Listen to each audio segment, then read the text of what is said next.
ஹலோங்க. இப்போ எங்கே போயிட்டுருக்கேன்னு தானே கேட்குறீங்க? பிளான்ட்டுக்கு தான். மார்னிங் எழுந்தது 4 o'clock, ரெஃப்ரெஷ்க்கு ½ அன் ஹவர். ஸோ 4:40க்குலாம் வண்டி எடுத்துட்டோம்.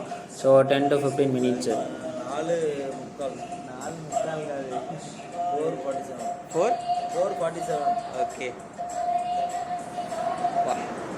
இப்போ பிளான்ட்டுக்கு போயிட்டுருக்கோம். எதுக்காகனா மேனுஃபேக்சரிங் ஸ்டார்ட் பண்ணுறதுக்காக. நானும் என் ஃப்ரெண்டும் சேலம் வந்து ஆக்சுவலாக அவன் ரூமில் தான் இருந்தேன். போயிட்டு ஸ்டார்ட் பண்ணிவிட்டு அப்டேட் பண்ணுறேன். பாய்.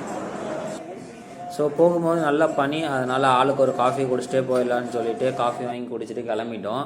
ஸோ ஆக்சுவலாக ஸ்டார்ட் பண்ணுறது 4 o'clock. ஏன்னா எப்போவுமே ப்ராசஸ் வந்து ஏர்லி மார்னிங் ஸ்டார்ட் பண்ணால் தான் நைட்டு சீக்கிரமாக முடிக்க முடியும். பட் ஆனால் எல்லாமே ப்ராப்பராக ரெடி பண்ணல. கொஞ்சம் மார்னிங் டைம் எடுத்தது. அதுக்கப்புறம் பூஜைலாம் பண்ணிவிட்டு ப்ரே பண்ணிவிட்டு தான் ஸ்டார்ட் பண்ணணுன்றது.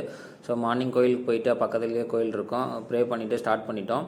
ஸ்டார்ட் பண்ணி எல்லாம் செட் பண்ணிட்டு ஆல்மோஸ்ட்டு. அப்புறம் பவர் போயிடுச்சு. பவர் போயிட்டு ஒரு ½ அன் ஹவர் 1 ஹவருக்கு அப்புறம் தான் வந்தது. அதுக்கப்புறம் பவர் வந்ததுக்கப்புறம் ஸ்டார்ட் பண்ணியாச்சு. ஸ்டார்ட் பண்ணிவிட்டு ஃபஸ்ட்டு பேட்ச் அந்த ஒரு ப்ராசஸும் பார்க்கும்போது எனக்கு அவ்வளோ ஹாப்பினஸ்ஸு. ஏன்னா இது ரொம்ப நாளாக ஸ்டாப் பண்ணிட்டாங்க அப்படின்ற ஒரு இது.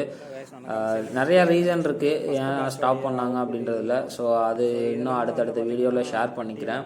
இல்லைனாலும் முடிஞ்சதாகவே இருக்கட்டும் அப்படின்றது சொல்லி முடிச்சுட்டு எப்படி அடுத்த கட்டத்துக்கு போகலான்றது தான் நான் யோசிக்கணும் இப்போது. ஏன்னா அந்தளவுக்கு கமிட்மெண்ட் இருக்குது.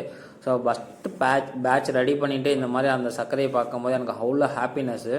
ஸோ இதெல்லாமே முடிச்சாச்சு. ஃபஸ்ட்டு பேட்ச் முடிச்சுட்டு அதுக்கப்புறம் செகண்ட் பேட்ச் சுக்கு ஏலக்காய் போட்டதெல்லாம் இது பண்ணோம். ஸோ ஃபுல் டே சரியான ஒர்க்கு எல்லாத்துக்குமே, ஒர்க்கர்ஸ்லேருந்து. ஸோ அவங்களுக்கு எல்லாத்துக்குமே ஃபுட்டு வந்து நார்மலாக பரோட்டா அந்த மாதிரி தான் கேட்டிருந்தாங்க. ஸோ நான் வந்துட்டு எனக்காக இவ்வளோ தூரம் வந்து பண்ணி கொடுத்தாங்க சண்டேஸில் அப்படின்ட்டு பிரியாணியாக வாங்கிடுவோம் சண்டே ஸ்பெஷலாக அப்படின்னு சொல்லிட்டு ஒரு பக்கெட் பிரியாணி வாங்கினேன். ஸோ ப்ரீமியமான ஹோட்டல் தான் அது, நேம் நல்லாயிருக்கும். அதுக்கப்புறம் வந்துட்டு பார்த்திங்கன்னா பால் ஜாங்கிரி, சுக்கு ஏலக்காய் போட்ட நாட்டு சக்கரை, நார்மல் நாட்டு சக்கரை, கார்டமம் அண்ட் ட்ரை ஜிஞ்சர் எல்லாமே ஒரு பேட்ச் ரெடி பண்ணியாச்சு.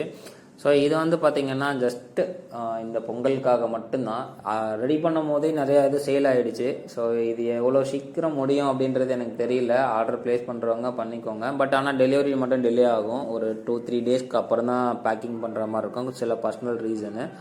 ஸோ ஒர்க் முடிச்சுட்டு நான் இங்கேயே சாப்பிட்டு நான் தூங்குறதுக்கு மணி 12